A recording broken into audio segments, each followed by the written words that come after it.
I'm a man just like you. You wanted no worship. Because in the end, when you awake, you are God. There is only God in the world. And His Son. His Son is His will. He does all the Father's will. And so, the day will come, you will know that He is the witness to the truth of God. And you'll also know that you are the witness to the truth of the Son. Because you saw the Son, and you know He does exist. He has been resurrected. And His name is David. Not a David, the David.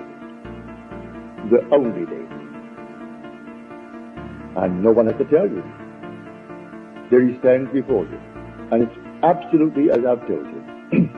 Just as I've described it.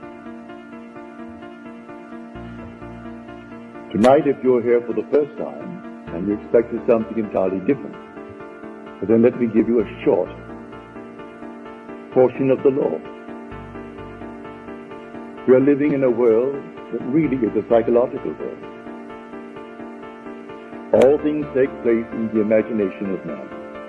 All things. And so, because they do take place there, let them take place there first, before you expect to see them on the outside. So assume that you are the man that you would like to be. Believe that you are. Try to catch all the feeling that would be yours if it were true. Give it all the tones and the feeling of reality. And then sleep.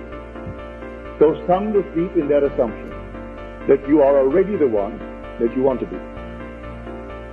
Try that.